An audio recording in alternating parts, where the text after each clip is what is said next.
Kahintang sa panahon ng latest news.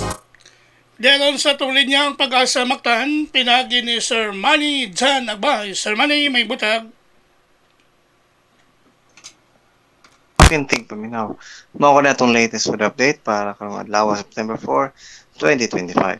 Ang southwest monsoon ang mao ko rin nakapekto dito sa Luzon ug sa western section sa Visayas. Ug kawasani wala ito na monitor nga LPA or bagyo nga either nasa sulod or gawas sa tumpar. Kung para sa itong weather condition para din sa Cebu, ulakip na sa tibok probinsya Sugbo sa sunod nga 24 oras, kay makasanati ang fair weather condition nga nagapoy chance sa mga isolated mga ulan o mga thunderstorms labi na sa hapon o gabi o gumikan kini sa mga localized thunderstorms. Samtang hinay nga na sa kasarangan ng hangin, nalagagikan sa bagatan nga sa bagatang kasadpan ang paslabi sa tibok Visayas.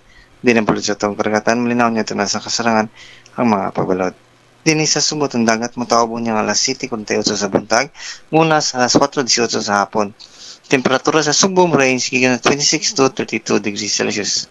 Atong haring adlaw masilang karong alas 5:35 sa buntag ug masawop kini unya alas 5:52 sa hapon. Ug mo lang natong latest gikan diri sa Butas Pag-asa kini si Manager Nagbay may buntag. Salamat Sir Manny, may buntag sa Pag-asa Mactan. Okay sir, good morning.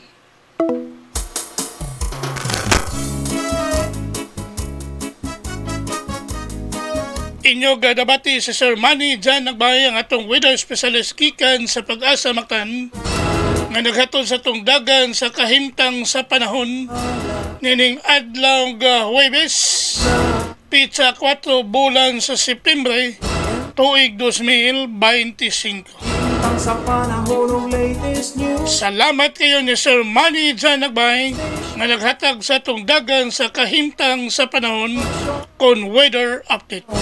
Salamat kayo sa Pag-asa Mactan ug mayong buntag kanatong tanan.